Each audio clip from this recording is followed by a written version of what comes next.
Auzu billahi minash shaitanir rajim. Bismillahir rahmanir rahim. So we were doing Surah An-Nisa.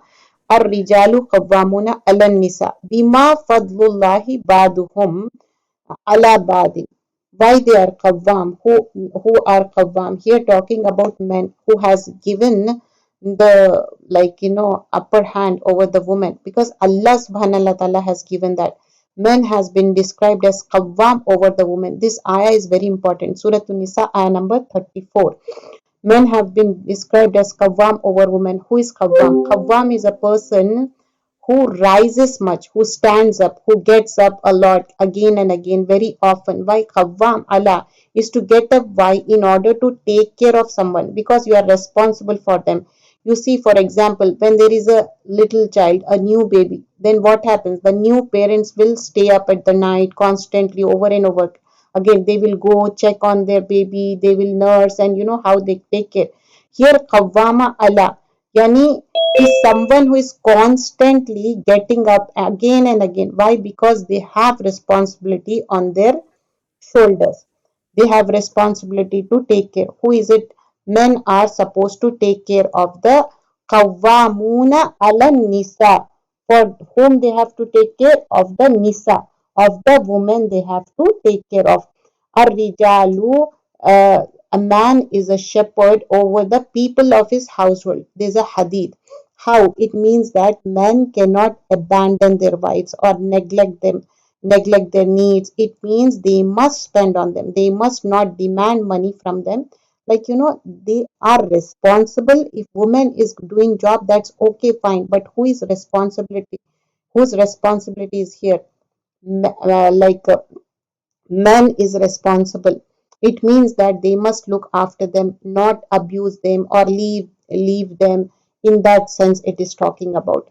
And ar-rijalu qawwamuna 'ala nisa. Why is it Allah subhanahu wa ta'ala has made men the qawwam? The reason is given by the right of what Allah has given one over other, because of what they spend from their wealth. So firstly, because Allah subhanahu wa ta'ala has given men preference over women in certain ways, meaning Allah subhanahu wa ta'ala has given them that by which they can actually take care of women. So the men must use what they have, what Allah subhanahu wa ta'ala has given them, to uplift women, take care of them, not to bring them down, not to abuse them. So there is a list of things we have to take care of here. And here, so righteous women are devotedly obedient to who? To Allah and to their husbands, because it is only with the cooperation and agreeableness that a relationship can thrive. If there is a constant resistance and rejection or neglect on their party, then their relationship cannot be revived. So that is the thing mentioned over here. And here, just move following ayahs. We're gonna skip few ayahs, and here in ayah number 41, Surah An-Nisa, in that فَكَيْفَ إِذَا جِئْنَا, here talking about how will it be when we bring from every nation a witness, and bring Muhammad sallallahu alaihi wasallam, again these people as a witness. So talking about Muhammad sallallahu alaihi wasallam is a witness over the, like we are the we comes in under the Prophet sallallahu alaihi wasallam prophethood. And then in ayah number 43, Ya yuhallazina amanu, again addressing to the people who are believers. O you who have believed, do not approach prayer while you are intoxicated, until you know what you are saying. Means now this was revealed before the prohibition of wine. You see, one day a person led the people in prayer. While he was intoxicated and he was reciting Quran, he made serious errors, isn't it? If you think about it, is it possible like one is drunk or having some kind of drugs which make you intoxicant? You understand, not only consuming alcohol, it can be anything which make you in a different manner. You are behaving in a funny manner, you are intoxicant, you behave in a different manners. In this also mentioned, this is in ayah number 43, longer ayah, or in a state of janaba, except those passing through until you have washed, meaning your entire body. And if you are ill or on a journey, or one of you comes from the place of relieving himself, or have contracted woman, find no water, then seek a clean earth, meaning make tayammum, and wipe over your face, your hands with it. Indeed, Allah is ever pardoning and forgiving. So it is narrated, there's a hadith, the touch the ground because it is good to you. Because if it is a clean ground, then you can do the tayammum. Make sure when you do tayammum, just wiping on the face and on the like hands. It doesn't mean like, one Sahaba, he didn't know what actually tayammum is.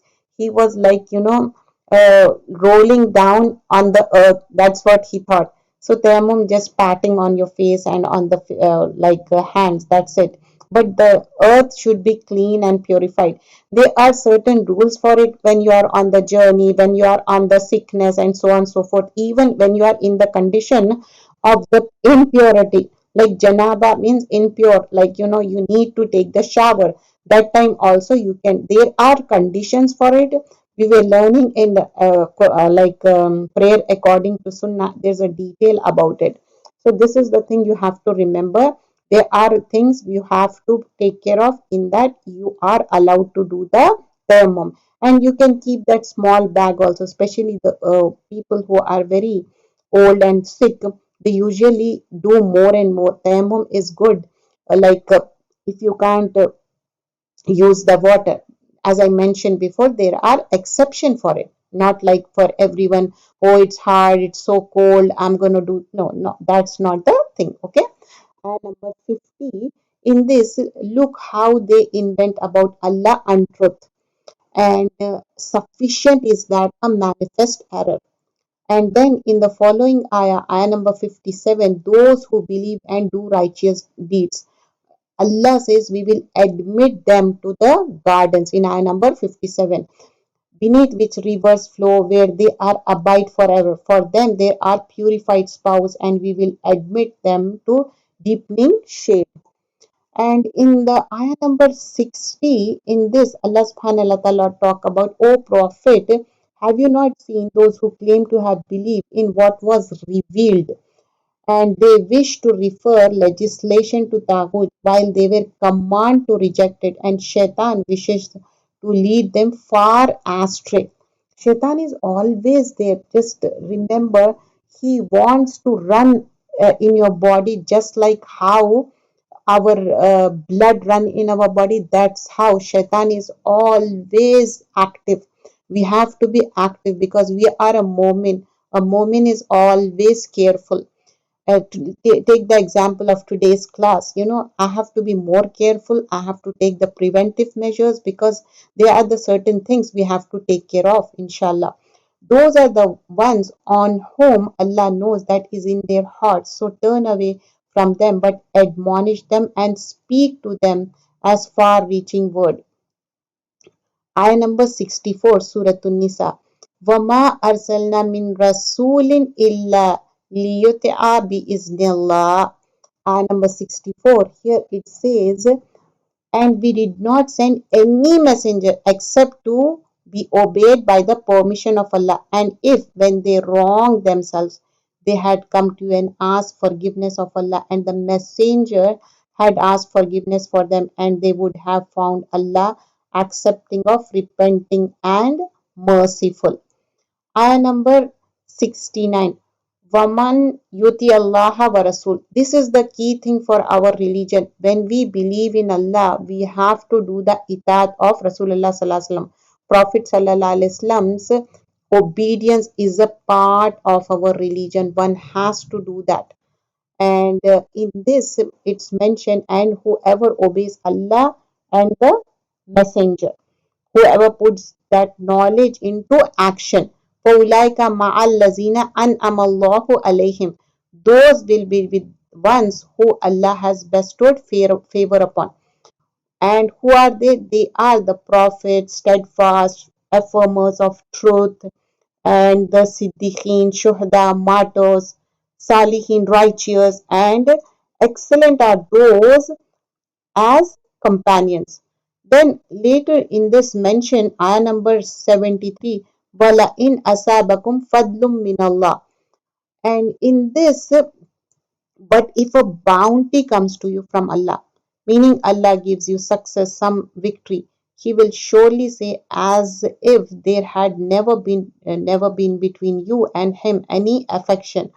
Oh, I wish I had been with them so I could have attained a great attainment. And then ayah number 77, Alam tara ila lazina kila lahum. Have you not seen those people who were told, Kuffu aidikum, restrain your hands, meaning from fighting. You see, Muslims were not allowed to fight at the beginning, meaning to participate in the battle, even though they were being persecuted. They were not allowed to raise weapons to defend themselves or to take revenge. What were they told? Instead, establish prayer and give zakah. Now, this is very important training period, and in this is a huge lesson for us that our first response to every trial should not be to the fight back or no. Whatever Allah subhanahu wa ta'ala gives the hukum and order, they will believe in it. Sahaba were very obedient towards Allah subhanahu wa ta'ala. Aqimus salata wa atuz zakat. Establish 5 daily prayer. And what does that mean? Discipline your nerves. If you cannot leave your bed at Fajr time, how you going to discipline yourself? One has to discipline by one has to tell that no matter what, you have to come to the point where you have to be obedient towards Allah subhanahu wa ta'ala. And in this also mention like how steadfast one should be, inshallah. And later on, here mentioned in ayah number 78, Surah An-Nisa, Aynama takunu, wherever you may, yudrirkum al-maut, death will overcome you. Like, we things like, will go and escape somewhere. No, wherever you are, death will approach you. Even if you should be within towers of lofty construction, doesn't matter because the angel of death will reach there also. There's nothing that can keep the angel of death out. Like this reminds me, like, when we were children, we used to think, oh, we're going to escape there, here, and we can escape that. Like, as you grow up, you understand you can't, right? But if good comes to them, they say this is from Allah. And if evil befalls them, they say this is from you. They blame Prophet Sallallahu Alaihi Wasallam for their losses. And there are some people who will blame Islam and they want to create some misunderstanding. Say all things are from Allah, so what is the matter with those people what they can hardly understand and state any statement. And then later in ayah number 82, afala yadabbarul Quran, we have to do tadabbur on Quran, means reflect on Quran. Quran came to reflect on it. It doesn't mean just keeping Quran in shelf and getting the beautiful font of Quran. That is also appreciating because some people they want to collect different fonts and different way of like color coded and so on and so forth. That's good. But you have to do tadabbur. You have to reflect upon the Quran. We are being asked over here through this question. We are actually being reprimanded. What is wrong with you? Why don't you reflect upon Quran? You must reflect upon the Quran. If had been from any other than Allah, they would have found within it much contradiction. You see, tadabbur is to go into depth of the meaning of the Quran. It is to reflect upon the meaning of the Quran. Why?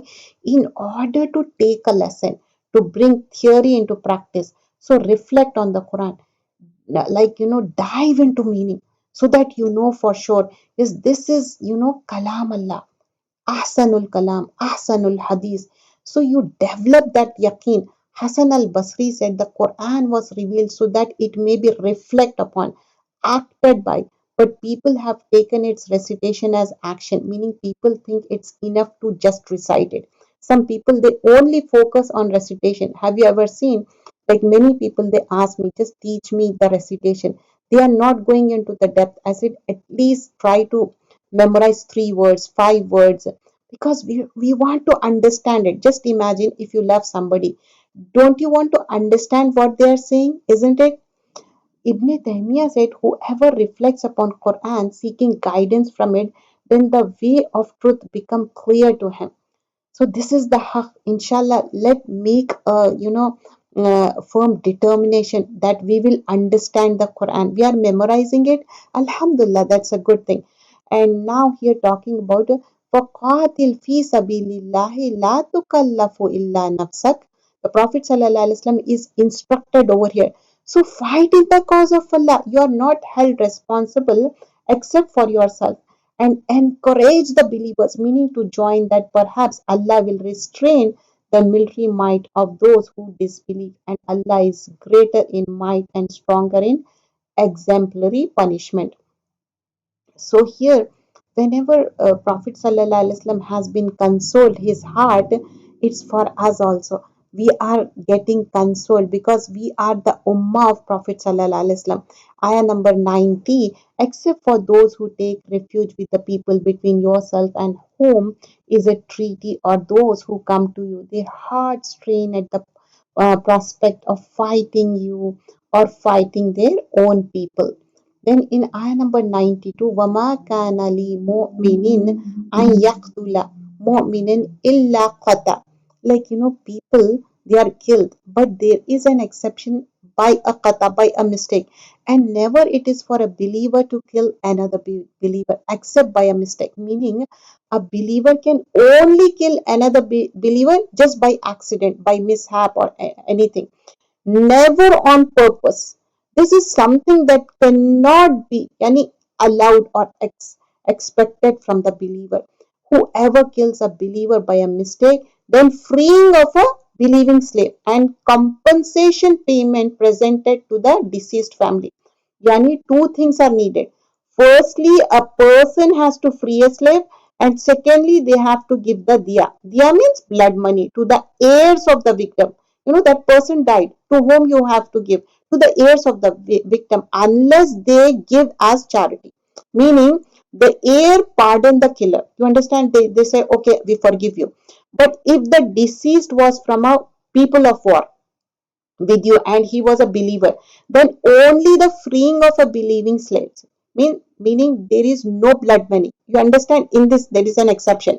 If he was from a people with whom you have a treaty, then a compensation payment presented to his family and the freeing of a believing slave. And whoever does not find, then instead of fast for 2 consecutive months. You understand? Now these days it's not possible to free a slave. So what one has to do? 3 months of consecutive fasting. What if, like, they missed it? If they fast for a few days and then they miss, no, they can't do that. They have to do consecutively 2 months. Seeking acceptance of repentance from Allah, and Allah is ever knowing and wise. And then in following ayah number 95, then it is not equal are those remaining at home other than disabled and the mujahideen who strive in fight. Ayah number 95, Suratul Nisa we are doing. In this ayah number 95, here talking about there can be exception, otherwise you can't stay at home, like, you are healthy and fine, but you are thinking you're going to stay at home. No, strive in the cause of Allah with their wealth and their lives. Allah has preferred the mujahideen through their wealth and their lives over those who remain behind by decrees. But they are exception, but one has to see that. And then ayah number 100, and whoever immigrates for the cause of Allah. So this reminds me, immigrants, like, many people, they emigrate to different country for the cause of the job, but they can renew their intention when they came to know, like, for the thing like we have to do for the sake of Allah, for the Islam, we can renew our intention. And whoever emigrates for the cause of Allah will find on the earth many alternative location and abundance. Whoever leaves his home as an immigrant to Allah and his messenger, then death overtakes him. His reward has already become incumbent upon Allah, and Allah is ever forgiving and merciful. And in the following ayah number 104, we are doing Surah An-Nisa. In this ayah number 104, here Allah subhanahu wa ta'ala talks about وَلَا تَحِنُوا فِي ابْتِغَاءَ قَوْمٍ, and do not weaken in pursuit for the enemy. Why? Because if you should be suffering, it is hard. So are they suffering as you are suffering? But you expect from Allah that which they do not expect. And Allah is ever knowing and wise. And ayah number 108. And they conceal from the people. They try to hide their evil intention from the people. You know, sometimes something evil they hide, but they cannot conceal from Allah subhanahu wa ta'ala. This is for everybody. No one can hide from Allah. Can we? No. And and He is with when they spend the night in such as He does not accept of speech. This reminds me, sometimes we get some negative thought, but we remind ourselves, no, I can't think that, it make you feel like remorse and regret, and you amend your things, right? وَمَنْ يَعْمَلْ سُوءًا, and whoever does a wrong or wrong himself, but then seek forgiveness of Allah, will find Allah forgiving and merciful. Ayah number 110. Subhanallah, such a beautiful religion. Like Allah's Messenger Sallallahu Alaihi Wasallam said, Prophet Sallallahu Alaihi Wasallam said, any Muslim who commit a sin, then make wudu and perform 2 rakah and ask Allah subhanahu wa ta'ala for forgiveness, then Allah who will certainly forgive him for that. And then Prophet sallallahu alaihi wasallam recited this ayah. Subhanallah. So what we learn, we do mistakes because our behavior is such kind of like we do mistakes because we are insan. Insan is made of mistakes. The root word is nisyan. So what we will do next time? We'll do the wudu and do 2 rakah of the wudu, inshallah. And may Allah forgive us all. We're going to do the mistake, but we have to be remorseful, regretful, and ask forgiveness Allah subhanahu wa ta'ala. Prophet sallallahu alaihi wasallam used to ask more than 70 times. Why not us? We are the ummah of Prophet sallallahu alaihi wasallam. Ayah number 113. And if it was not for the favor of Allah upon you and His mercy, a group of them would have determined to mislead you, but they do not mislead except themselves, and they will not harm you at all. And Allah has revealed to you the book and the wisdom and has taught you that which you did not know. And ever has the favor of Allah upon you been great. So favor of Allah is great. So we should recognize the favor of Allah. Ayah number 117. In this, Allah subhanahu wa ta'ala talks about how the things will be. They call upon instead of Him, like the things they are doing, the wrong things that is mentioned over here in ayah number 117. They call upon instead of him none but female deities, means goddess, and they actually call upon none but a rebellious shaitan. And la'natullahi, and whom Allah has cursed. La'na means away from the mercy of Allah subhanahu wa ta'ala. Waqala, for he had said, I will surely take from among you servants as a specific portion. Shaitan has taken an oath, not just one, multiply oath. So Ibn Qayyim said a way of shaitan is that he smells the nafs of a person until he knows which triad is more firm in him. Meaning, you understand, like he knows my weakness, he smells it, and then he try to overcome that. You understand that? Shaitan is like, he want to overcome, but we have to say, Auz billahi minash shaitan rajim. Meaning, if we think shaitan is lazy, no, he is very active. We have to overcome because we are a believer, but believer has to be very active also. Ya'iduhum wa yumannihim, ayah number 120. Shaitan promises them and arouses desires in them. He makes them believe that, what, just this is, he try to make things in your mind, but shaitan does not promise them except delusion. Illa ghurur.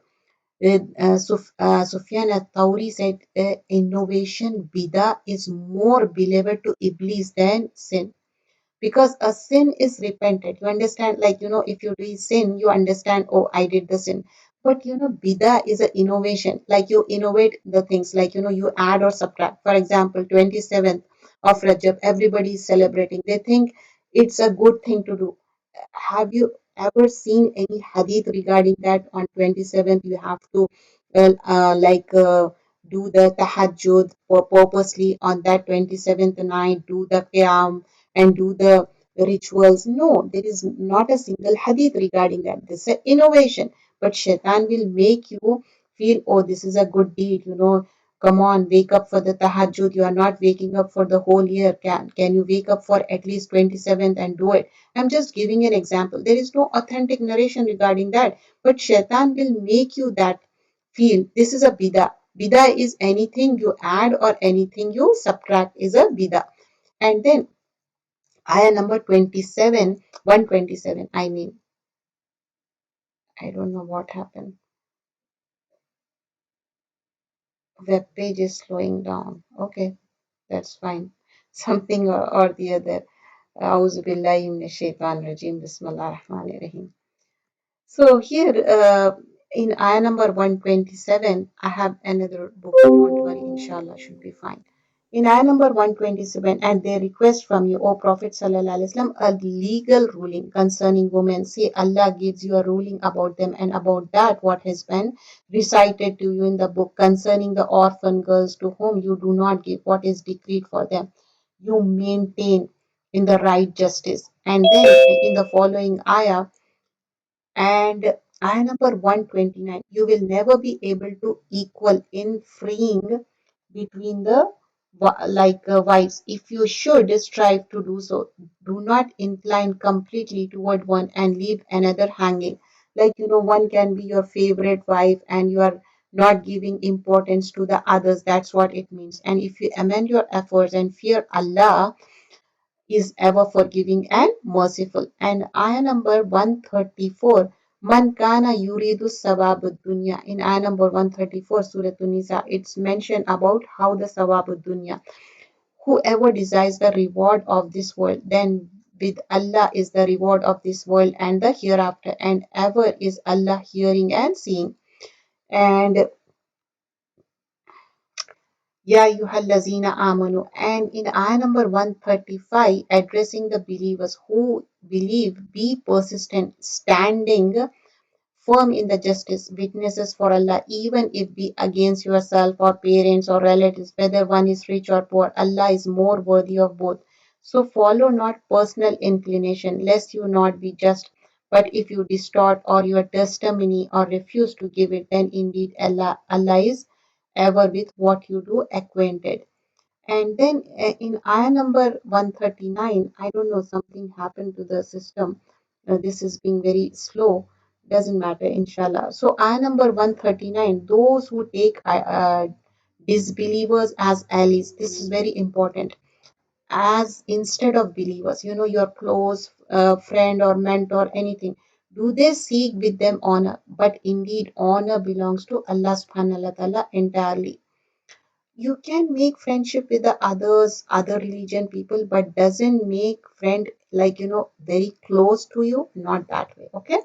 And ayah number 141, those who wait and watch, then if you gain a victory from Allah, they say, were we not with you? Meaning, if you have something good, they want to have a share in it. You understand? If something is good, they want to share. But if something bad, but if the disbelievers have a success, they say to them, did we not gain the advantage over you? But we protected you from the believers, and Allah will judge between all of you on the day of resurrection. And never will Allah give the disbelievers of the believer as a way, meaning temporarily the believers may suffer at their hands. However, in the final outcome, Allah subhanahu wa ta'ala will always give success and the upper hand to the believers. And then in the following ayah, we'll see ayah number 143, wavering between, belonging neither to believers nor to the disbelievers. And whoever Allah leaves astray, never will you find for him a way. Like, sometimes they think to do or not to do, to be a believer or not to be a believer. In that sense, it is talking about. And ayah number 144 and 145, O you who have believed. Again, talking about the people who are the believers and who have believed, do not take do who Allah against yourself as a clear case. 145, الناس. indeed hypocrites will be in the lowest depth of the fire, and never will you find for them a helper. Why? Why the lowest depth of the fire? In ayah number 145, because their actions are lowly. And ayah number 146, إِلَّا الَّذِينَ تَابُوا وَأَصْلَحُوا, except for those who repent and correct themselves, hold fast to Allah, and are sincere in their religion for Allah. For those will be with the believers, and Allah is going to give the believers a great reward. And ayah number 147, Ma yaf'alullahi bi azabikum. What would Allah do with your punishment if you are grateful and believer? In shakartum la azidanu. And Allah is ever appreciative and knowing. Jazakallah khairan kasira. Subhanakallahumma bihamdika nashhadu an la ilaha illa anta nastaghfiruka wa natubu ilayk. Assalamu alaikum wa rahmatullahi barakatuh. Sorry for inconvenience. Inshallah, we'll keep in mind